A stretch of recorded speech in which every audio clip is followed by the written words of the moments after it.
Now, again, it's the August the 2nd, 1986 NWA show on TBS.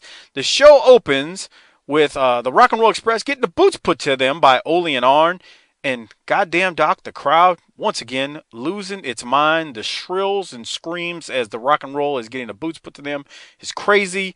You got any thoughts on that opening before we move forward? My exact note on that was another show open with people giving a shit. Bruh, it's just like ridiculous. And it's amazing, man. I hate, I don't like repeating myself, but it's true. We do it every week. It's just, it happens every week. And it shouldn't surprise us, but we watch it, and it's like a broken record. So, hey, I say this all the time.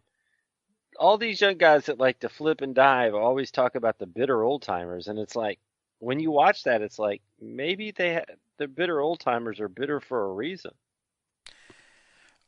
Quite possibly. I mean, they left you something, and y'all took a big shit on it.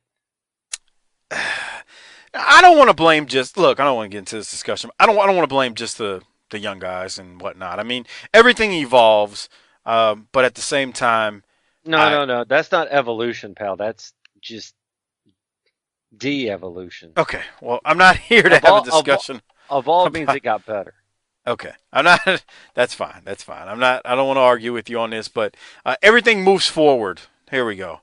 Or everything progresses, whether you want to call it devolution or what, but whatever. So that's the opening, and I do have a quick promo from Cornette here at the very beginning. Here it is. Had a match recently in Kansas City. We're going to take a look at that and look at what the Four Horsemen are trying to do to the American Dream, Dusty Rhodes. There's a new world junior heavyweight champion, Steve Regal, and he defeated Denny Brown for that honor. A great big program in store for you, and our guest host, as ever, Jim Cornette. What are you looking at my glasses for, Tony? Let me tell you something. Like I said a couple weeks ago, my mother's been in England. She went to the wedding of Prince Andrew. While she was there, she hobnobbed with all the beautiful people. One of them was Elton John. He gave me these glasses to wear right here on TBS to show all you people what it's like over there in England with all the beautiful people. Get a good shot of those. Baby doll, tonight in St. Louis, I got a special surprise for you, my Midnight Express. They are still and always will be the World Tag Team Champions. But let me just say a word to the American Dream, Dusty Rhodes. I don't care whether you think you're champion of the world or not. You still got to apologize to Big Bubba for the things you've done to him and the things you've tried to do to me. Mama has demanded an apology, and if you don't apologize to Big Bubba, and preferably today, right here on this TV show, then something drastic's going to have to be done, American Dream. You may not have that world title for long because you may not be able to defend it if you don't appease Big Bubba back here. And that's all I got to say, Tony. We got a big show. Why don't we go ahead and get to it, huh? Okay, in the ring, the Kansas. So, Doc, do you think that Shivani knew Corny was going to come out there with those flamingo goose-looking red glasses that he came out there with? I'm going to say no, because my thought was that he probably found those in the airport and was like, started making fun of him, and he goes, I bet I could get him over. And then they had exactly. I could see that happening. That was my main thing from there. I mean, nothing special there. It was just Cornette coming in, get your blood flowing. Well, something special is there. Your favorite wrestler, Mr. Electricity, Steven Regal, is now a champion in the promotion. Okay, I'll let you get away with that one. Anything else from that? Because whatever. Why are you so mad? What's wrong with you tonight? No, nothing. I was just. Has Thanksgiving got you down? No, I'm thankful, bro. Well, I was supposed to point this out in the show. My team's 8-2, and yours is 5-5. I'm in a good fucking mood, pal. Well, we'll be 6-5 after Thanksgiving, and we're going to be back on it. But, right, yeah. I just want to. I want to point out right now, and I'm going to take a little time out here. That I just want to point out that once again, here we are at the holiday season, and BTT keeps cranking out content. So while your boyfriend and your husband gets tired, BTT can go all night. That's all I'm going to say. Okay, no holiday breaks. I don't know who you're taking a shot at, so I'm just going to tread everybody. Okay. Everybody. All right. Yeah. Well, you know what? You do make a point. We've never missed a holiday. I mean, we've never missed a day. Yeah, that's true. In 2.5 years, there's always been at least one episode. And I say at least one because the Smoky Mountain Show started over a year ago, and since then it's been at least 2 a week. But, yeah, neither here nor there. So, okay.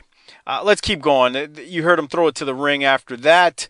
It's the Kansas Jayhawks, which is Dutch Mantell and Bobby Jaggers versus Bill Mulkey and Pat Myers. We get a Shoe Baby reference from Tony Schiavone, and Cornette says, questions how a bullwhip has, shouldn't be at ringside, although he sure does use his tennis racket a lot in matches, although he denies it right here. But anyway, Jaggers and Dutch win, and the crowd actually seems to enjoy it. Doc, anything before we move to the Rock and Roll Express promo? I was a little confused here because, well, first of all, he cracked Shoe Baby before the match. You saw that, right? Yeah, you remember when he did that in Smoky Mountain early on? Yeah, he would do the same thing. He'd whip that sucker, and God darn. Yep, episode 2 or something. Yeah, something like that, 2 or 3. Yeah, it's pretty damn bad. Well, and so I guess I was confused because the Jayhawks come out, and I guess they're baby faces because they're on that side of the ring, and they've been faces. I mean, I thought they positioned themselves as faces during the promo too last week because they talked about going up against the Midnight Express, right? I don't know. I just don't see babyface when I see Bobby Jaggers and Dutch Mantell, and I just got confused there. I did think Dutch was real crisp in the ring. That was my note there. Yeah, Dutch looks good in the ring here.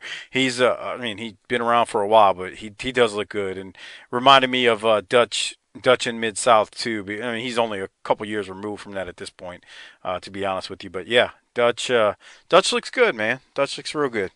Dutch is one hairy son of a gun too. But we've had that discussion plenty of times before. All right, so we roll to the next promo. We got the Rock and Roll Express here. It's a relatively quick one. Let's give it a listen to what Ricky and Robert have to say with Tony Schiavone. Ahead of the program, the Rock and Roll Express, and the problems they have had with Ole and Arn Anderson. That's right, Tony. We saw at the very beginning of the show here where the Andersons have to really figure out opponents. The Andersons have to come out and try to re-injure me again. Let me tell you something, Andersons. Yeah, y'all did hurt my back, but sooner or later, your day's coming. It's going to be sooner than you think, because we are the number one contenders for the NWA World Tag Team titles. Midnight Express before long, and the NWA belts go right back around the waist of the Rock and Roll Express. That's right, Tony. Like we told Jimmy Cornette before, I don't know where he went off to. But the Rock and Roll Express are going to be the next NWA World Tag Team Champions. Now I know that Ole and Arn Anderson is standing right in front of us. And you can see right here on the VCR where they try to hurt us. But look right here, the only way to get back, brother, is to fight them just like they fight us. Sometimes people try to take kindness for a weakness. But then again, you got to do something about it, Tony. Just right here, the big and tough bad Andersons. We showed them what they got right here. You want to get down to fight, brother, we'll bring it to you. Because it's not too much. Too much we can do to keep you from jumping on us. But there's a whole lot we can do to get you off. That's just exactly what's going to happen. So you remember one thing, Ole and Arn Anderson. It's between us and you for those World Tag Team belts. And I guarantee you, they're going to the Rock and Roll Express. Woo! Robert Gibbs and Ricky Martin, and we are coming right back. So, Doc, did you see the clip that they showed during that promo? Yeah. With them fight. Well, I was just going to say, that was doing worldwide too, and good God, the crowd was losing their minds. But anyway, your thoughts on the promo? Well, he used the line that we heard not too long ago in Smoky Mountain of it can't do much to get you off, and but I can, Same line. Maybe it's the same one. It may be Miss Harper because Harper popped at that. Yeah, he did. Same line. I'm really not enjoying the show very much without him because I'm stuck here with you. Yeah, I'm sorry. I hate to say that, but it is what it is at this point. But yeah, man, Ricky did use that same line. And I can't tell you one fucking word that Gibson said. You know what Harper, if he was here, we would say, it was good, bro, but Robert Gibson, blah, blah, blah, blah, blah. Yeah, I don't know what Robert said. Part of it was, he doesn't project well, but we've had that discussion. But also, the freaking fans were yelling while he was talking, which made it even worse. Yeah, the girls were dilated downstairs, if you know what I mean. Yeah, man, the pussies were moist, bro, in the studio that night, or in the studio that day.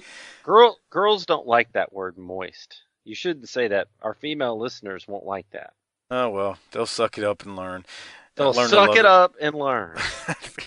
Look, man, I didn't say I want to grab them by the pussy, okay? I just said they'll suck it up and learn. I'm pretty sure that the three of us are the only three guys that aren't accused of sexual harassment in the world. God damn. You ain't kidding. Every day. the three most foul-mouthed pricks walking, and we're the only three that It's like are clean and free. it's like it's like you wake up and it's like a ping pong ball just like comes up through the bingo chute. B12 is accused.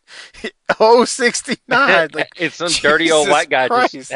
some dirty old white guy just hangs his head and walks slowly to the front to get his shame prize.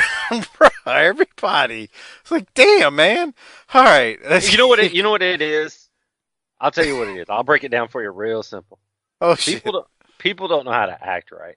That's all it is. Oh, sure. That's a fact. People can't handle shit. People look at this country. Everybody's got freedom, but nobody handles it right. Everybody messes that shit up. Okay, Mister. Let's go back to communism. People get seize the means of production. And then you get people with freedom and power, and look out, pal. Everybody's just doing the fucking windmill trick with their little dongs. They're just sitting in front of their house on the porch, slinging their schlong around, like windmill style. Like the video of the little elephant, the baby elephant swinging his trunk rail. That's every guy with power in this country. He's just walking around waving their dingus at young girls. You ever seen the meme of that little baby elephant that's slinging his freaking snout around? And it says, what I was about to say was the meme says, if I had a big one, this would be me. And it's the elephant swinging his schlong around. Oh, man. Okay, let's go. We need to get to Magnum TA right here. See? Oh, boy. Here it is. Fans, just recently, it was match 6 of the best-of-7 series for the U.S. heavyweight title between Magnum TA and Nikita Koloff, and a heated battle it was. Both men were counted out, and it still remains Nikita Koloff 3, Magnum TA 2, as we go into the final two matches. I know you're thinking hard about that. That's right. You know, this thing started off with Nikita Koloff in a 3-0 situation where his confidence was soaring, where he felt like he was the Russian Superman that Ivan Koloff has built him up to think that he is. But then he found out that he could be beat. He could feel like 1, 2, 3 with his shoulders on the mat. Well, Nikita, see, I've known all along that if I could get this thing down to you and I, man to man, if I could keep Ivan Koloff out of the ring, if I could keep Crusher Khrushchev out of the picture, then and only then we find out who the real man is in this situation. Well, it was insurmountable odds. Said it couldn't be done. But now with a 3-2 situation, you know that I get that one more win and I pull this thing dead even. Then there's no more odds. It's just you and I head to head. And I told you before, I don't care what the Kremlin dictates. I really don't care what the NWA says at this point. I'm doing this for me. I'm doing it for the United States heavyweight title. I'm doing it for all the people that have backed me through this whole thing. It's been a messy war. I'd like to say something else, but I can tell you this. When I pull this thing dead, even Nikita, then I'm going to end it once and for all. U.S. heavyweight title coming home right here. Magnum TA, and let's go to the ring. All right, Doc, what were your thoughts on Magnum right there? Well, I wonder what Magnum's character thinks the Kremlin's actually doing.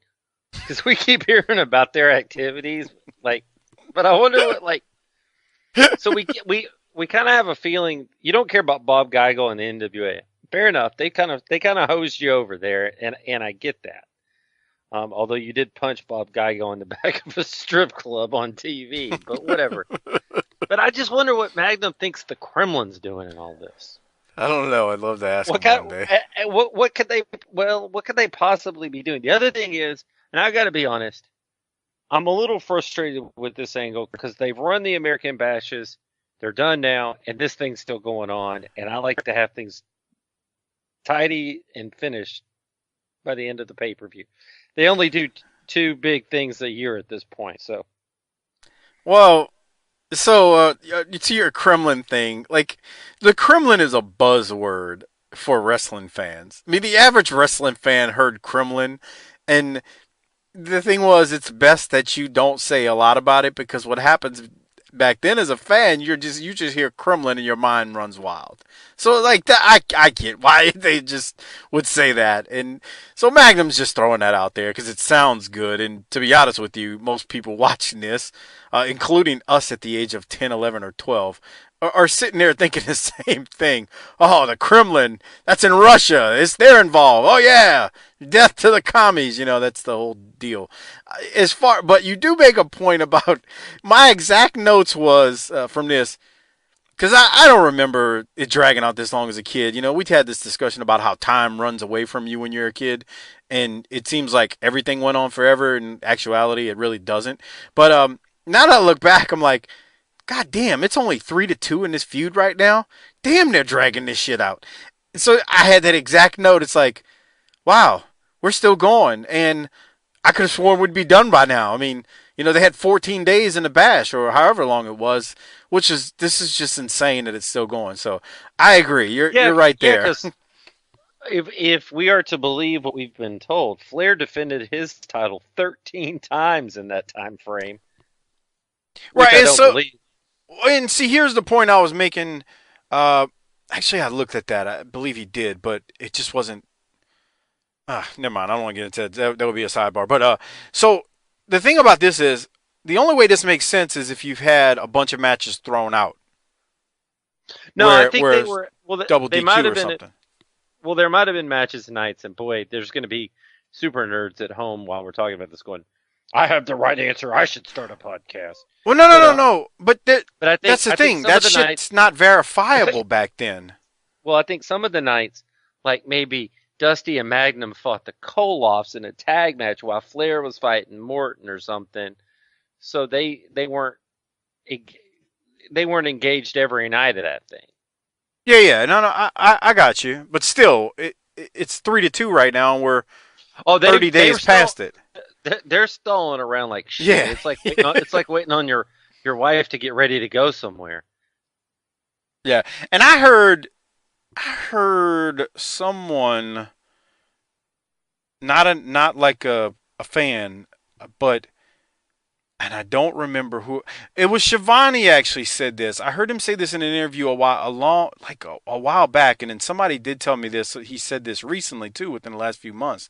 Shivani said that I think everybody was assuming Magnum would maybe get a shot to become world champion at Starrcade 86, but that's not true. Magnum was still going to be programmed with Nikita, so to go for the U.S. title. I don't want to spoil things, but if he would not have gotten hurt, is what I'm saying. So that's just something to keep in mind. Like, we're talking about this now, how it's 3-2, but this shit, even when it was over, there wasn't an intent to it be over. Like, why would it be over? We haven't squeezed all the money out of it. Well, yeah, I mean, you can squeeze that some bitch. So anyway, good discussion there. So Doc, anything else from that promo? No. All right, after that is Jimmy Valiant versus Tony Zane. Jimmy Valiant, Boogie Woogie Man Valiant wins, obviously, there. And then... Well, hold on. Did you hear Corny calling out yes. Jimmy Valiant for his heel shit? Yes. I knew you were going to say that. He was ripping on Valiant the whole time, too. He ripped on him good. So Corny doing what he does best, but that's Corny. So after that, though, we get a Dick Murdoch promo, and then somebody joins in. So let's listen to that promo right here. World Championship Wrestling. Very glad to have the captain with us. Captain Redneck Dick Murdoch. Well, thank you, Tony. You know, Tony, a couple of months ago, I was sitting on a farm there in Canyon, Texas, and C.D. Adams and the rest of the boys pulled up and they said, how can you sit here and stay in Texas when people like Flair and the Andersons jump on Dusty Rhodes, your ex-tag team partner, and break his leg, and then Tully Blanchard runs in there and keeps interfering, and then here comes these Russians. And how can you just stay around and do it around with cornet in the mouth? I know Magnum TA, I know Ron Garvin, I know the rest of them, and Dusty, they're a heck of athletes. They're very, very tough competitors, you know, but they can't fight all these people on their own. So I got on the telephone and I called Jim Crockett Promotions, the biggest wrestling promotion in the world today, and I asked them if I could come in and try to help out Dusty and Magnum and Garvin and the rest of them. And they said, get on the plane and get out here. And I'll guarantee you what, whether it's in St. Louis, just a few L.A., Cincinnati, or wherever else, I'll guarantee you there's going to be fireworks. Because the people out there know when I say something, I don't do my dead level. Captain Redneck, it's a pleasure to see you out here. You know, I've followed your career ever since I was a little girl in West Texas. I followed probably your first wrestling match. And you know what? I want to thank you because I know that you're going to help me out tonight in St. Louis, Missouri against Cornette. Because Cornette, I don't care where you're at. I don't care what you're doing right now. Because number one, I know which plane flight you're on. I even know which hotel you're staying at in St. Louis. So I know that you're going to be there. And I just want to thank you, Captain, for being there. And you're going to take care of me in St. Louis. I know you are, aren't you?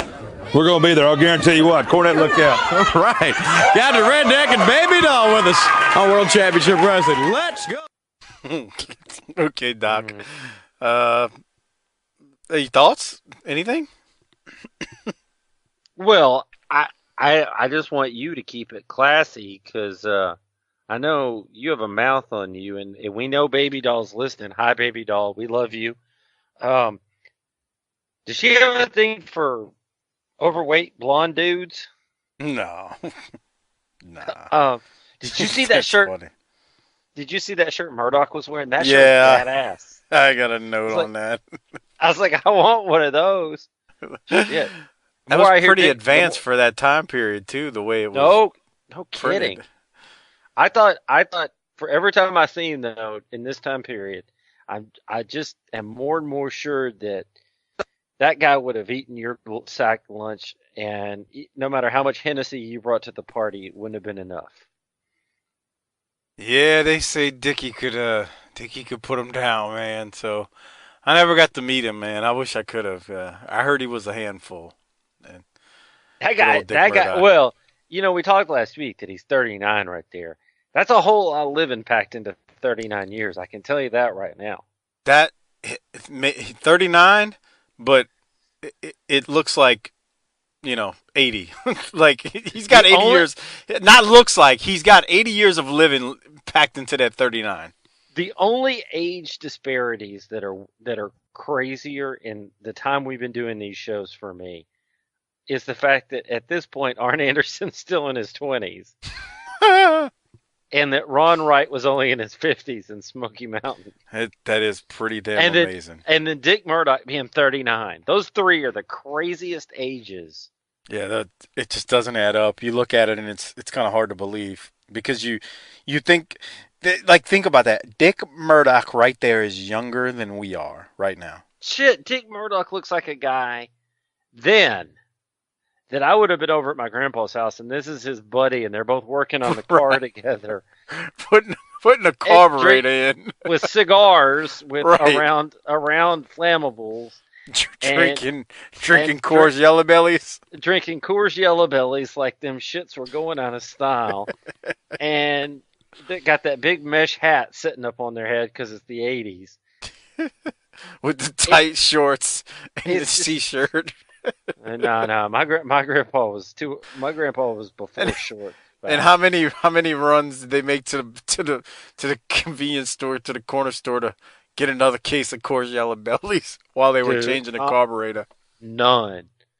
Okay. My grandpa always he had a legit beer fridge, and that son of a bitch was full of beer all the time. Well, yeah. It was full on Friday evening when he got off work. I don't know how full it was on Sunday night, right before at the end of the weekend. But yeah, Dick Murdoch looks like he'd be out there helping you rebuild a carburetor and then drinking all your beer while he does it. Yeah, no disagreement. Okay, so we keep going, and the next match is the Warlord versus George South. Warlord wins with ease again against George South. I don't have anything. It was so short. Doc, anything from you before I move to the next promo? Just that Warlord and Baby Doll didn't go to the right corner to start. So, George South went to a different corner just to be opposite of him, but that's all. So after that is they show Dusty being attacked again by the Horsemen after a match. They then lead into a promo by Dusty right after the match where Dusty puts the Horsemen on notice. Let me play that for you right here. This interview from the American Dream, Dusty Rhodes, from the dressing room in Kansas City after what happened to him at the hands of two of the four horsemen, Tully Blanchard and Ric Flair. Now that you're going to need help, you understand? Tully Blanchard, J&J Dillon, all the way to Kansas City, Missouri. Hadn't this gotten out of hand, Daddy? When you going to start taking care of your own business? You tried to take my legs, my pins from me one time before and I came back. Now again, Tully Blanchard, on a planned attack of the World Heavyweight Champion. What kind of justice is this? I don't want to hear from Bob Geigel. I don't want to hear from the National Wrestling Alliance. This justice, I'm going to take care of myself. Because, Flair, that's one thing I got, Daddy, that hurts your soul more than anything in the world. And that's the World Heavyweight title. You'll never, ever take that from me again. You just seen right here, it backfired on you. All it did, Tully Blanchard and James J. Dillon, 2 of the 4 horsemen. Do I have to look every night in every arena around this country to see who's coming? Well, if that's the case, then I'm damn sure going to do it. I'm going to rise to the occasion. I'm going to pick myself off the floor every time. Every time. As long as I can walk. As long as I can breathe. And one thing you got to remember, Ric Flair, I am the World Heavyweight Champion. No matter what you do or how you do it, there is no respect left for you anywhere, any place, any time. And Tully Blanchard, I'm going to start hurting people now. Forget the title. Forget the National Wrestling Alliance. I'm going to start hurting people. The American Dream, Dusty Rhodes. Doc, I'm going to go first. I love Dusty, was always a fan. The message is starting to wear thin, and I do see now.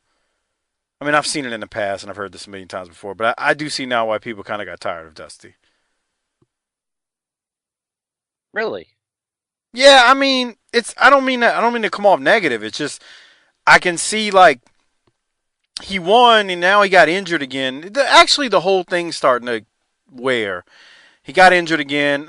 He doesn't have a broken leg, so he's not wearing the boot. But the point being, they attacked the leg again. The message there that I'm referring to is he's saying that he said that same promo like a couple times now where forget the title. You know, it ain't about that. You know, you trying. I mean, he did everything but say you put hard times on me. Is what I'm getting at. So like I hear wrestling historians talk about how Dusty was wearing thin. I now that I'm older and I kind of rewatch it, I see what they're talking about. I mean, it's, you know, now don't get me wrong. I ain't saying he's like Triple H and he's got to go out there and blow himself every fucking time WrestleMania season comes around, but that's what I'm saying. I mean, I see why people kind of got tired of it a little bit, but your thoughts? Did you play? I mean, is this after what they show in the ring where Tully comes in and they're in the match? Yeah. Okay, so I've got a couple of things before I tell you how wrong you were. Okay. One, that ring in Kansas City looks small. Yeah, it's very small. It might be a 14 by 14. Okay. I liked the fact that we're still working Dusty's leg 9 months later. That wasn't a note I had from that part of it, which feeds into the promo. And did you see the guy that was like the side of the ring where we are, camera side, that was standing up yelling like, I'm getting ready to go. He looked like he was about to charge in there and try to help Dusty. I don't have a note from it, but that during that time period, that's what guys did. So it doesn't shock me. So the people aren't tired of it, just you. And I thought that promo was great. I thought he was on it. I thought he's reiterating what it wasn't as philosophical, let's say, as some of his recent promos where he's been talking kind of in metaphors and allegories and all kinds of stuff. It was, I'm keeping this belt because you want it and I'm going to start hurting people. And I thought he was fired up and sharp and concise. And I disagree. I think my problems, if I have any, which I don't know that I do, but with Dusty come later on. So, well, I mean, I'm not like I think you're taking it wrong. I'm not saying it's tired at this point. I'm saying you can see like it's starting.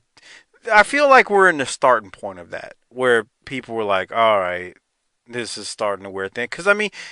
I hear you with the part they attacked the leg, and that's good. They're still trying, but like he repeated the same promo here.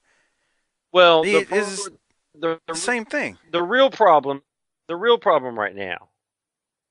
So I mean, shit, that's gonna happen. But the real problem, and it's the wild card in all this, is would he have been doing the same thing if Magnum hadn't got hurt? Magnum's not hurt yet. Magnum didn't have his accident yet. I know that. But the point is, at some point, they're getting Magnum ready to be where Dusty is. Okay. And what would have happened. And when Magnum doesn't pan out, it creates, doesn't pan out for obvious reasons, but it created a void that they tried to fill with Ron Garvin. And while I don't want to face Ron Garvin in a dark alley, his charisma was not his strong suit. And they really got bailed out by Sting coming along and kind of getting further faster than he probably should have, given his... Yeah, but we still got some time for that. I mean, damn. Right. But So the point I have is that I think people that are Monday morning quarterbacking this thing and being harsh on Dusty at this point are being a little bit ridiculous because the crowds are hot and you got, they just took the belt off of Flair after 700 and something days. It's true too. So I mean, they weren't ready to put the rocket, whatever reason, they weren't ready to put the rocket ship on Magnum. Well, he's he's been in a freaking 4-month feud at this point with Nikita. That's why. But they weren't ready. They weren't ready to make him the everyday guy just yet. I wouldn't have either. I mean, okay. So the point is, if you needed to change it up from Flair and get it off him for just a little bit here, there's no other candidates really. Okay. Fair enough. This ain't about him winning the belt right here. I was just talking about the promo. It's just he's repeating himself. So are you saying that if we redid the top 5, which again was another brilliant Doc idea back in the day, the top 5 top talkers, you would slide Dusty down for being repetitive? No. Okay.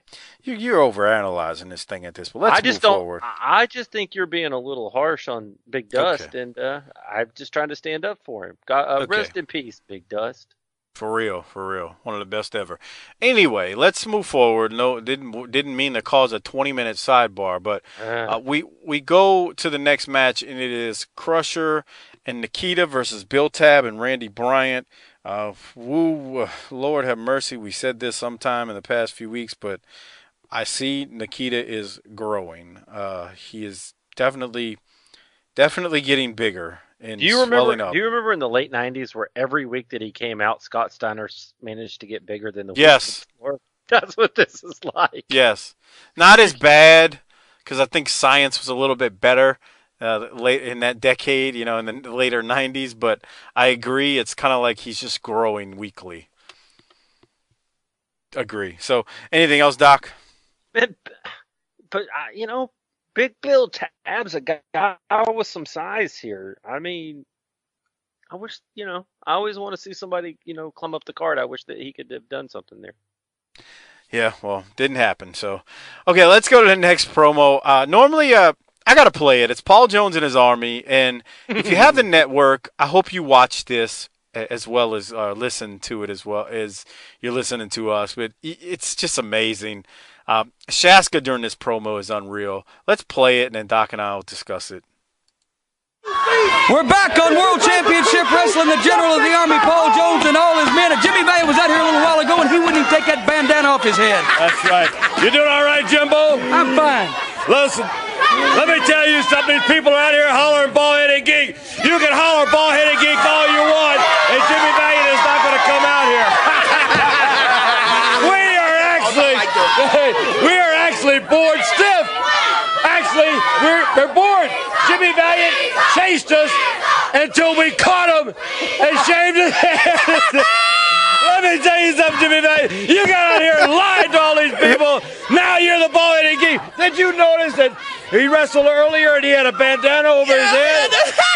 Oh, shame. Onion head. That man's embarrassed. Well, let me tell you what, Jimmy Valiant. If you get in the ring with me, or if you get in the ring with my men, the first thing we're going to do is snatch that scarf right off your head. And Manny Fernandez, I don't think he's around here. He's ashamed, too, because he's the Army.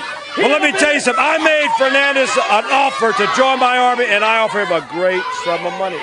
So remember, Manny, it's still open, the offer, so you think about it. You know what, Jimbo? Jimmy Valiant, you is old news, sucker. You is through. You is out. If we get into the ring with you, Jimmy Valiant, it's just because the boss want us to humiliate you some more. Because we looking for other hillbillies to whoop. I tell you what, the Barbarian is starved to whoop some hillbillies, and we looking forward to it. We looking forward to Jimmy Valiant humiliation and going down. Let me tell you that. Old news, Jimmy Valiant, old news. Let's go to the ring. There's so much going on there. Who was that like breathing heavy and grunting in the background? I don't know. I really don't, but it may have been. It's probably Barbarian because Barbarian's behind Shaska and Paul Jones right there. That's probably what you're hearing. Yeah, but there's just so much going on right here. Like, Paul Jones actually was pretty effective here, but there's so much scoring without the ball, as you said a couple weeks back on like the Smoky Mountain show. It's not score, you can't score without the ball, dumbass. It's scoring without having plays run for you. No, you said scoring without the ball, asswipe. It's moving without the ball. You said scoring without the ball. I know what you said, motherfucker.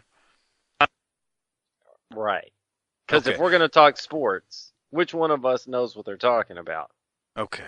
Anyway, they're moving without the ball. I mean, while freaking Shaska's just acting a plumb fool, Cornette and fucking Paul Jones have Jimmy's freaking rat tail that they're passing around, and Paul Jones is smelling it and putting it on his upper lip, and Corny's trying to fight Paul Jones from making him smell it, and Corny's like, get that meth ass rat infested cigarette butt dipped in alcohol thing away from me. Okay, so I have a question. This is really my main notes from this. How much money would it take for you to put that rat tail completely in your mouth and close your lips so that there's not a price? It's completely inside you at that point. I don't want to. I didn't think about it until he put it on his lip like a mustache. And I was like, God. I'd rather have a mustache made out of Mike's ass crack hair than put that thing on my top lip. Bruh, I am not putting that anywhere near a human opening for fear of obtaining a communicable disease. Okay. Man, I don't know though. Jimmy Valiant's still alive though, man. He outlived a lot of other dudes. That's true too. I hope people realize we're just having some fun here. Jimmy Valiant still wrestles too, man. Yeah, he still wrestles.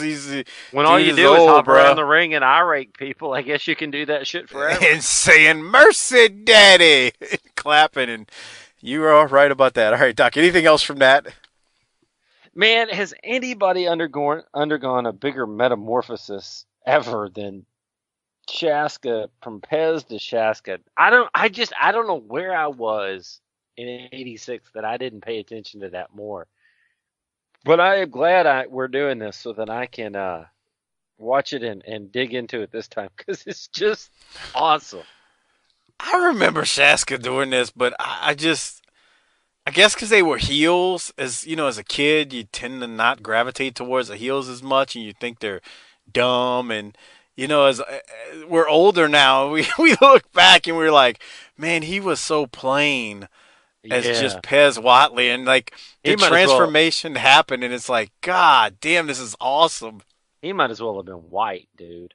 Well, I mean, like, it's just funny when you think back to the turn when Jimmy Valiant called him a black man. He's like, the #1 black wrestler in the world, and Pez looks at him and clocks him and goes, don't you talk to me that way, you honky. And the whole time David Crockett is going, pass, pass, pass, pass, pass, pass, because Pez is attacking him and cutting his beard. It's just like, ever since then, they hit the ground running. And I mean, it's been warp speed since then. And dude, Pez, or Shaska now, completely, we've said this a bunch of times, completely saved Paul Jones's army. Like, oh yeah, There's nothing. That dude by himself is Paul Jones's army, whether anybody in that army would ever want to admit to that. Because the Barbarian's awesome, but he's not ready. Oh, yeah. He's not there yet. And Baron is just collecting a paycheck. And the blue-eyed Singapore guy doesn't work. I don't hate Baron. I don't hate Barbarian because I don't hate them. They just don't do much for me at this different points of their career. Well, yeah, and then we remember Barbarian from freaking the Monday Night Wars, and let me tell you something. That was a hell of a tag team. Him and Ming, and during that time period, those sons of bitches. I mean, Barbarian would do that freaking toss from the top rope, that belly to back or whatever. Jesus Lord. I mean, Barbarian was awesome. But anyway, let's keep going, man. So that was funny. The next match is Dick Murdoch and Vernon Deaton. Murdoch wins with a brain buster. Doc, thoughts on that? If anything? Not really. Yeah, it was pretty damn quick. All right. Well, here we go. We got Ric Flair, and Ric Flair is going to come out here, and he's cutting a promo. Let's give it a listen. Ladies and gentlemen, joining me right now, the former heavyweight champion of the world, the Nature Boy, Ric Flair.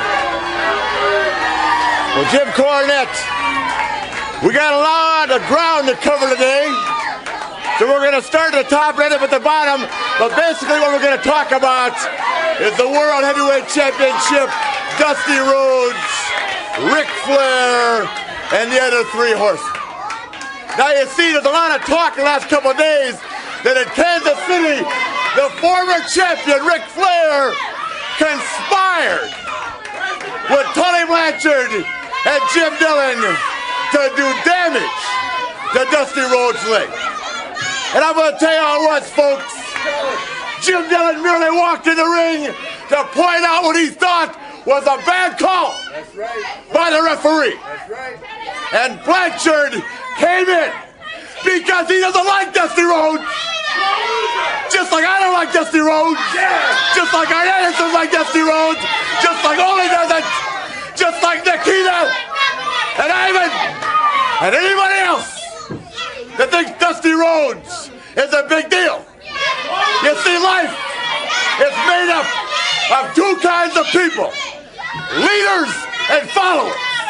In our sport, it's champions and contenders. And right now, Dusty Rhodes, you're walking around the world with the greatest trophy of them all. I know. The World Heavyweight Championship around your waist. You're the man. I'm the one that coined the phrase. To be the man, you gotta beat the man. Well, Big Dust, you're still the man. But let me tell you how it is. You see, just yesterday, I went into Michael's in Kansas City, put that camera on this one time. And my buddy Keith Michaels said, woo, Nature Boy, you are still styling and profiling. You are still Slick Rick from head to toe. And Tony Blanchard bought a whole bunch of clothes. You know why? Because we're getting to you. Big Dust, we're getting to you. We don't like you, and we're going to hurt you. And that's the bottom line. You see, when you're the champion, you haven't got time to think about the figure four because you got to wake up thinking about the belly-to-belly. And you gotta go to sleep that night thinking about the sickle. And you gotta worry about the Road Warriors and Murdoch and the Garvins and the Wahoos. And pretty soon, some little chickie on your arm says, you're not from here. That's what the World Championship's all about. You gotta learn to pay the price. And tonight in St. Louis, or in Greenville, South Carolina, or in Columbia, or in Asheville, you are going to pay your dues back to me. That's the way it's going to be. Because you can bet your life on this. I'm not walking in to the Los Angeles Forum with Deborah Shelton on my arm. Jack Nicholson leading the way. Magic, James, and Kareem sitting in the front row without that world title. And that's a fact of God, you understand that? Woo! Ric Flair is telling us like it is. And we'll be back with more right after this. All right, you go first, Doc, and then I'll chime in after you. Well, damn. There's just so much going on there, and at the end he says he's telling it like it is. No shit.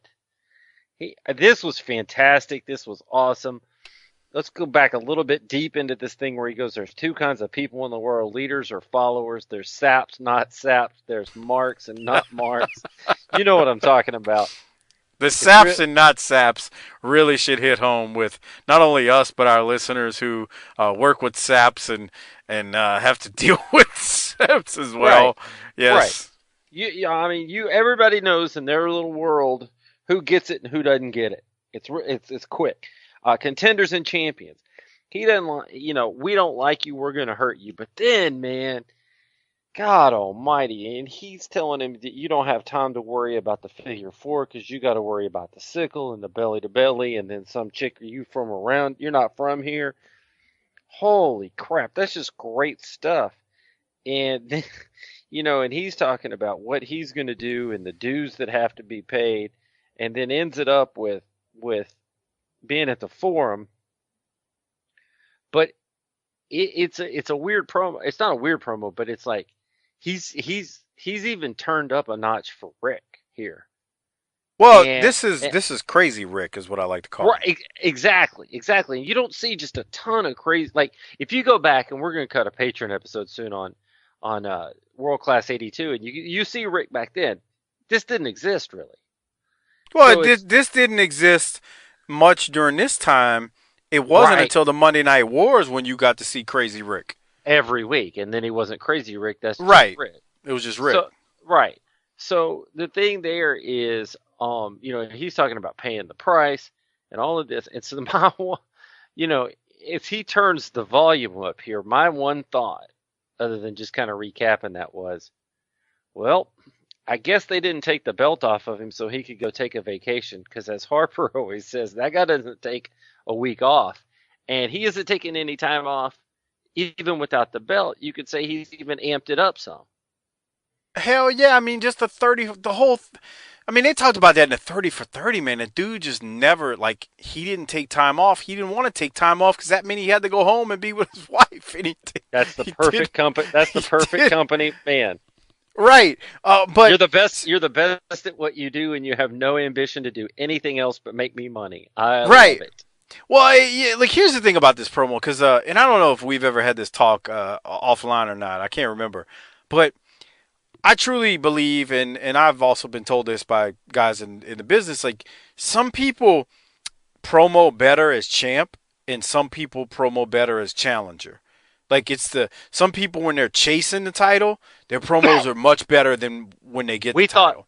We thought at first in Smoky Mountain, we talked about how Primetime, when he first won the belt, did better to step up to be the champion than he did in the lead up to it. So that makes sense.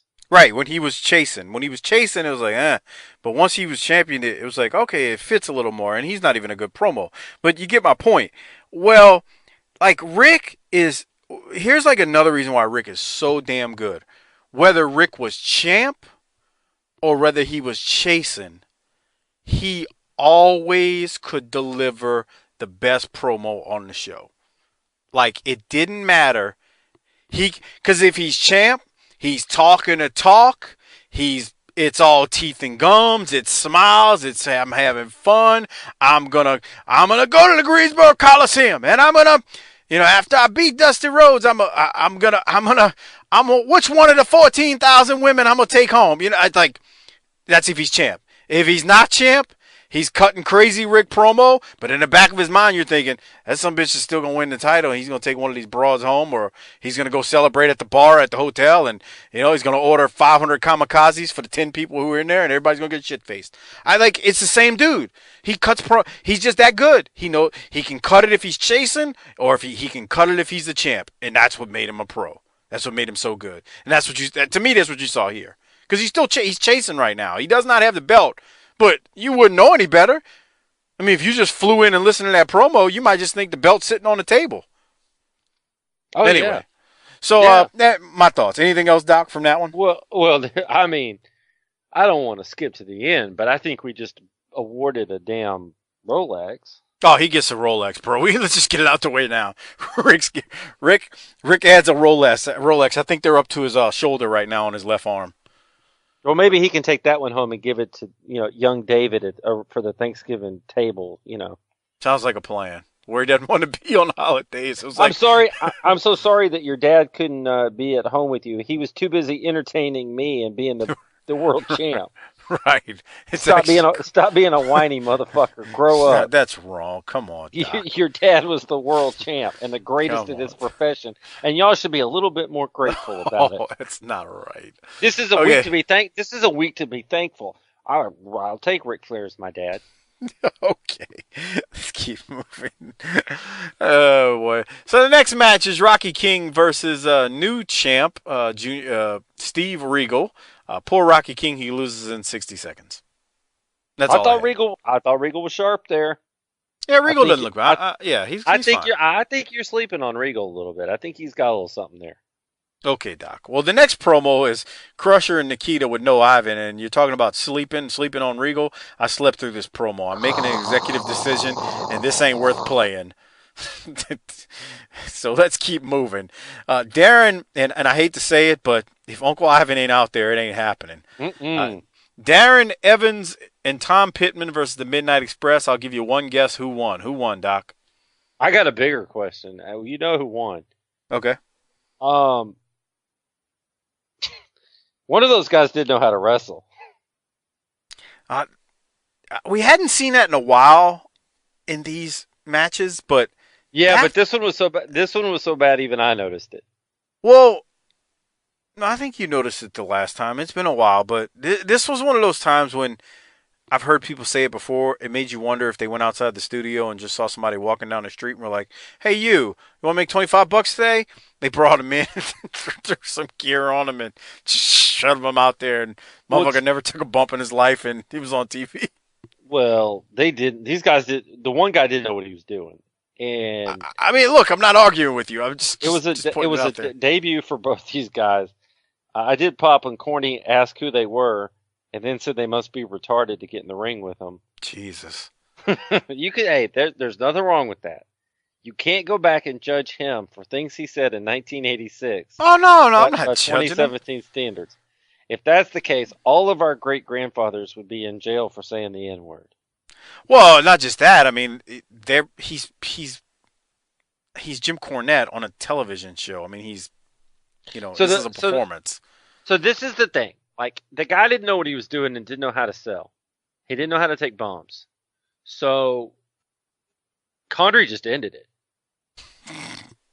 He did. Funny. He put him down and had Eaton do the rocket launcher or whatever on top of him, and they just pinned him. I was like, they were like, we're not gonna get hurt dealing with this jackass. Let's just pin him. It's funny because, like you say, this guy, they don't know how to bump. I want to go to a ring one day and just body slam you once just to see you take it and be like, here's fuck the thing. You, asshole. Here's the thing, pal. I guarantee you, I could have taken the bump better than that guy did. Okay. I'm not saying anything else. I understand how hard a ring is. I have been in a wrestling ring. I told you that this morning. I have been in a wrestling ring, and I understand how hard the mat is. I understand how hard the ropes are, and how all of this puts together that the average guy, just like who's sitting at home drinking beer, thinking he could play quarterback or guard LeBron, thinks that they could take some bumps. You can't. But I guarantee you I could take that bump better than that guy did on Saturday night. All right. Oh, I mean, I'm okay. But if you think you're gonna body slam me, you better drink a whole bunch of Hennessy and get strong, pal. Because I'm gonna be biting and kicking and fighting because I don't take bumps. All right, let's keep going. Thank you for that, Doc. This is turning out to be a much longer show than I thought it would be, due to the riveting discussions that I didn't know were possible without Harper. But keep going. I bet you'd look like Mike Bike when you get body slammed. No one knows what that means. I know, it's a shame, and I can't post it. We'll get that figured out soon. Okay. So next up is J.J. Dillon and Tully Blanchard, and let's listen to this rather good promo here.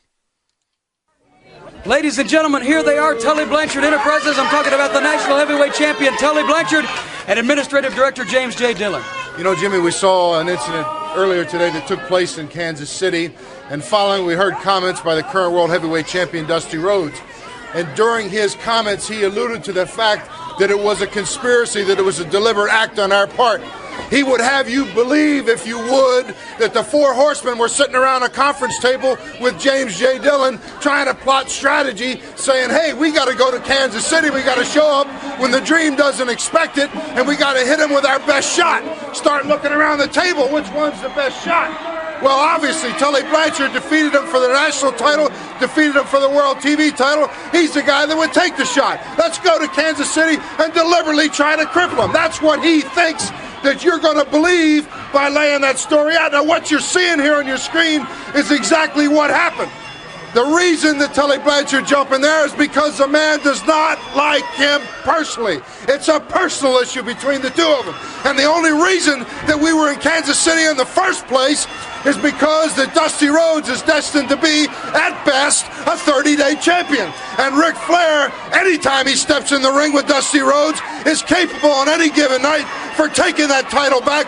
And we plan to be there to enjoy the celebration and to show the wrestling world, not only in Atlanta, Georgia, not only in Greensboro, Los Angeles, but Kansas City or anywhere else, that there is a camaraderie with the four horsemen of professional wrestling that is unparalleled anywhere else. And Dusty Rhodes, look around you.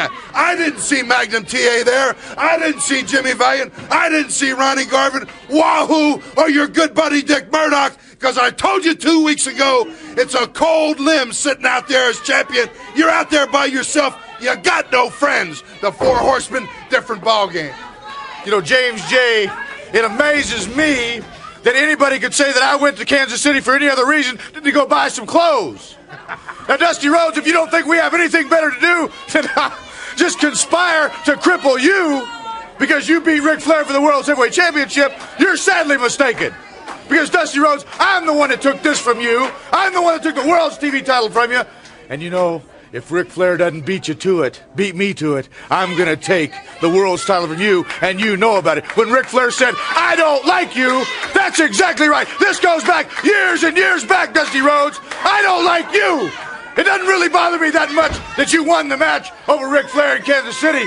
The fact is, I don't like you, and you don't get close to him and without playing retribution to me. So if you want to tell everybody anything else, that's fine. The reason I came to the ring and beat you half to death with a chair is because I don't like you. Remember, every time you get out of the chair and that leg buckles, it's only the beginning.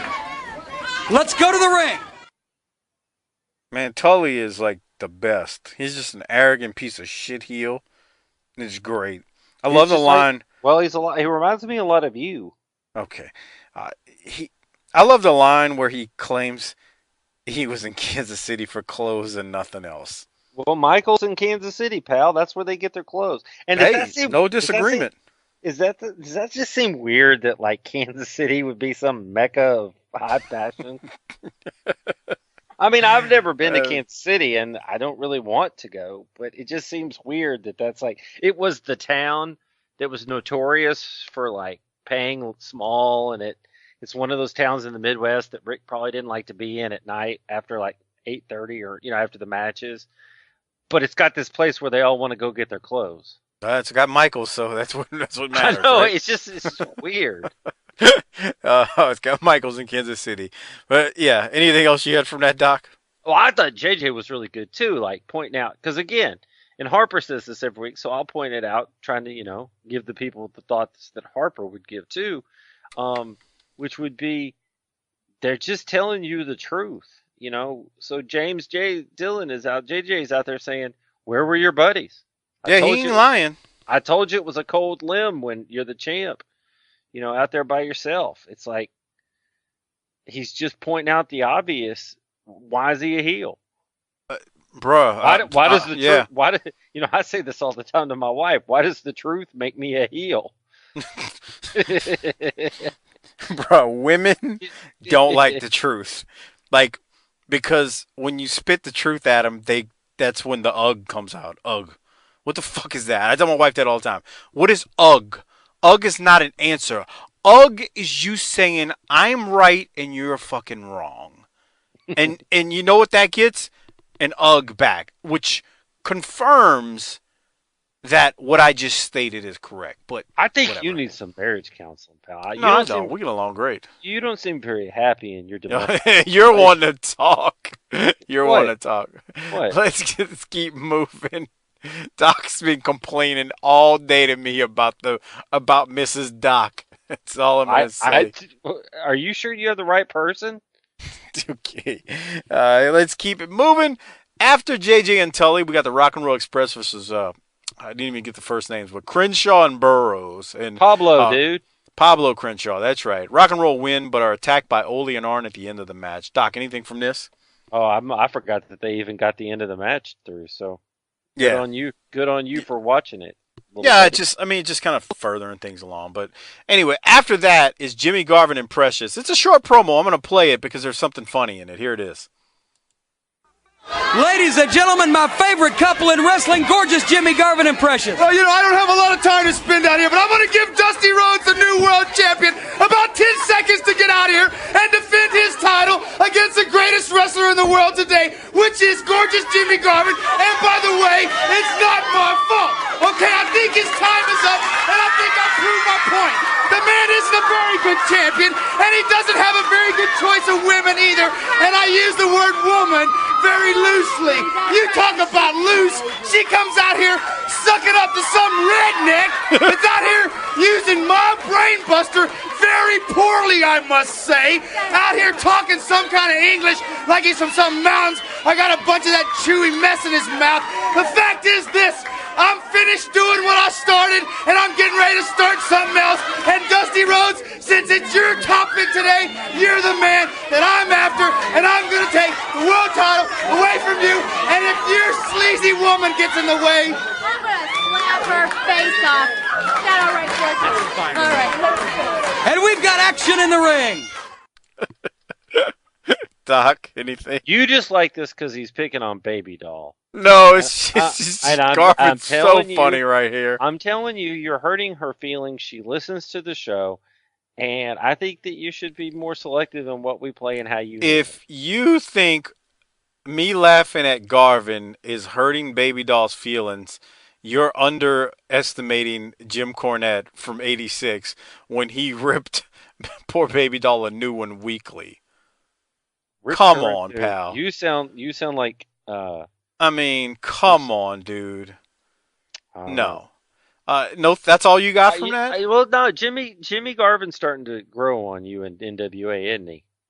I mean, he never grew off of me. It just No. We were saying at the beginning his act didn't translate over to Crockett in '86 from World Class. Well, it didn't because we had such fond memories of him in World Class, so it was different. I mean, it wasn't the same. But it feels like he's starting to grow back on you a little bit, He's growing on you too. Don't just throw it on me. You don't. Come on now. Don't be stupid. Don't be stupid. You know he's growing on. He's growing on you too. So chill out with all that. That's all you got. That's all you got from that right there. Well, some of it I couldn't hear, and Precious was nowhere near the mic.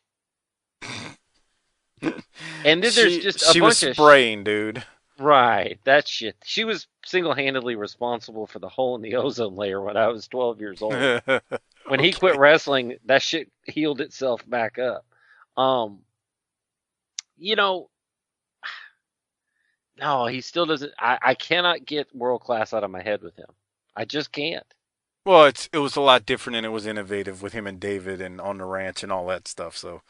Yeah, I hear you, man. I mean, there's nothing will compare to what Jimmy did during that time, to me.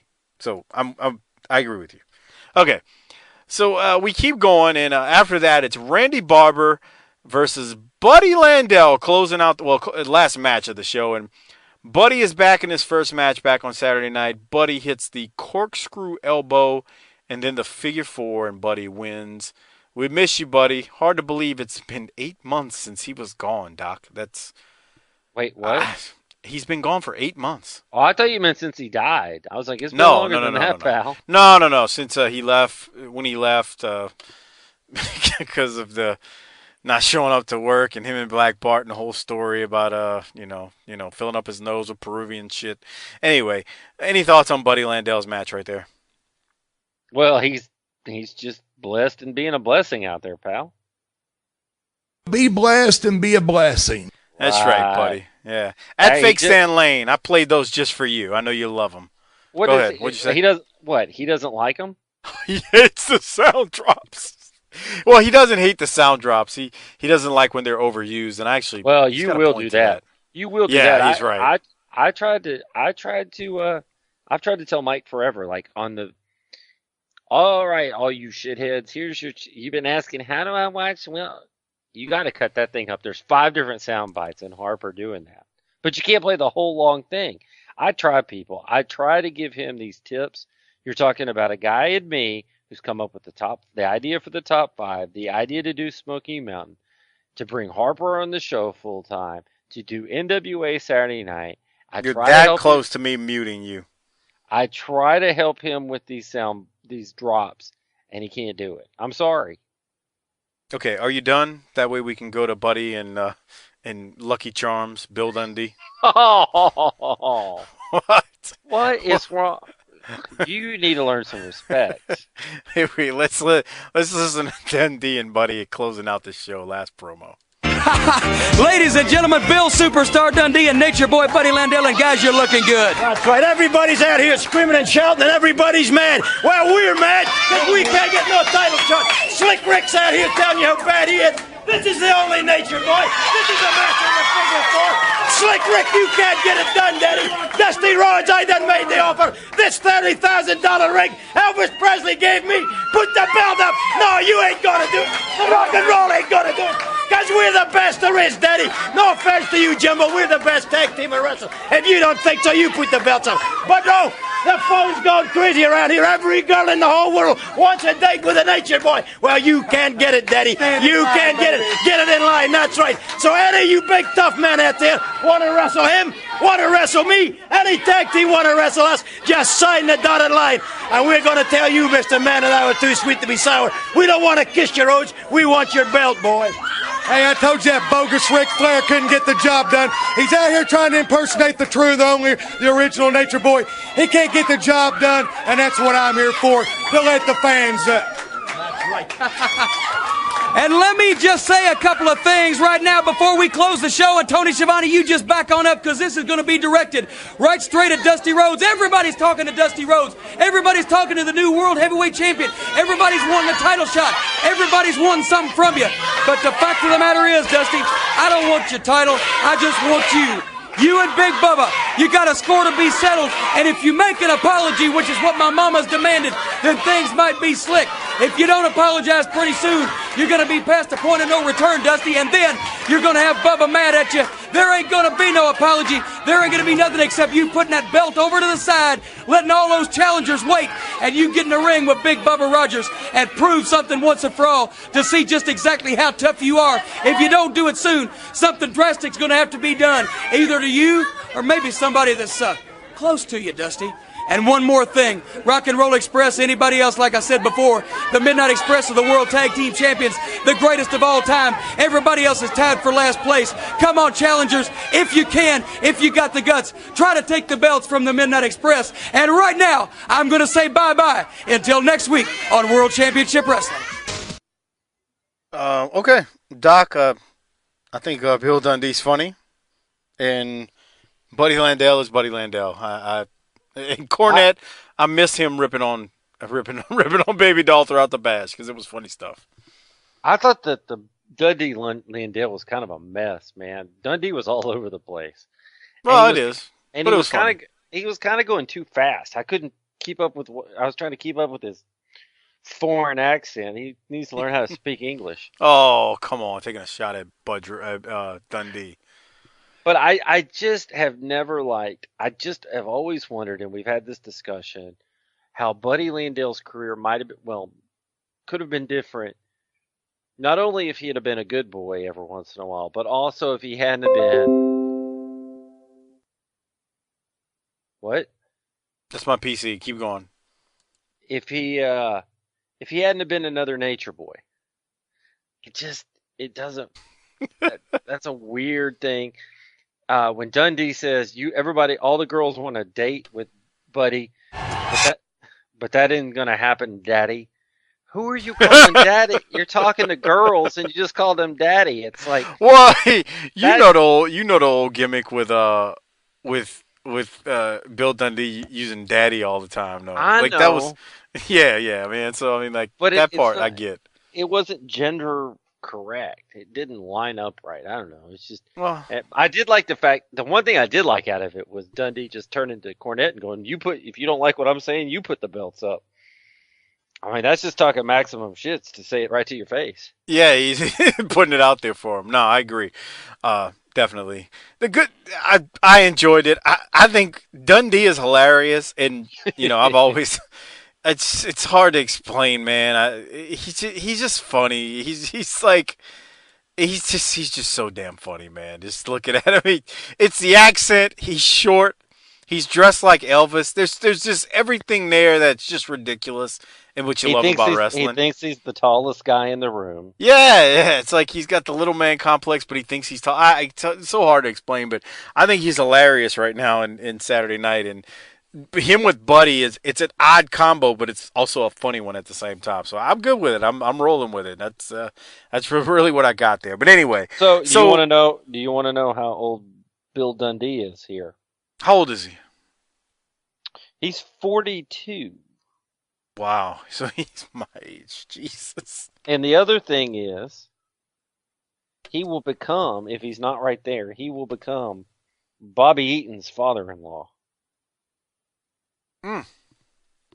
And Eaton was 15 years younger than him. Wow, Bobby Eaton was that much younger than him at that point? Well, how much older is your father-in-law than you? Bobby Eaton's was only 15 years, pal. I think mine is like 21. Yeah, sounds about right. About 21, something like that. Yeah. Yeah. Okay. 15. So, Doc, go ahead and rate this one for me.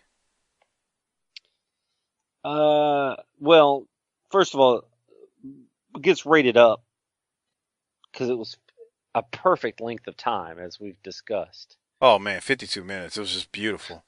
That's how long wrestling's supposed to last, because it's all killer, no filler. Well, I mean, it's like the whole reason Smoky Mountain is so good. I mean, literally 48 minutes, and this wasn't that much longer. It's perfect. It's made for wrestling. Is made for 1 hour a week. You never have to stop and go, I wonder how much longer this has, because by the time you're thinking that, it's going off the end, and you're like, damn, I wanted some more. Not just that, but you're not filling it with bullshit. Right. So anyway, go ahead. You've got big titles that are in the middle of big feuds and angles. This thing is still hot. We've wrapped up the bash. Nothing seems decided. Things are still in play. I like having the new guys all in the ring. All the guys we met last week are all in the ring this week, so that's fun. I'm going to say A-. I'm gonna go with the same thing. A-. The whole 52-minute episode is a big plus. I thoroughly laughed at Paul Jones's Army, mainly Shaska. Ric Flair was awesome. JJ and Tully was awesome. Jimmy Garvin and Precious gave me a good laugh. Bill Dundee, as we just talked about, with Buddy Landel was great. Murdoch and Baby Doll, Magnum. There's just a bunch of promos in here that were great to watch. I mean, we didn't have the signature match like we had with the Rock and Roll versus the Andersons from a few weeks ago, but I mean, damn, this was really good, man. A-. Good, damn good episode. Damn good episode. And that's that. But anyway, so let's see, Doc, what we got left. So we did the Rolex already, right? Ric Flair? Oh yeah. Okay, so Rick's getting a Rolex. All right, I want to remind everyone, please consider becoming a patron. Again, it's tinyurl.com/PTTpatron. Look, Doc and I aren't playing, man. We pump out in Harper. 2 shows every single week, every single Thursday, every single Sunday. Ever since we started 2 shows, it's been 8 free shows a month. Even before that, we were doing at least 4 shows a month. So free of charge to you. We're glad you're enjoying them.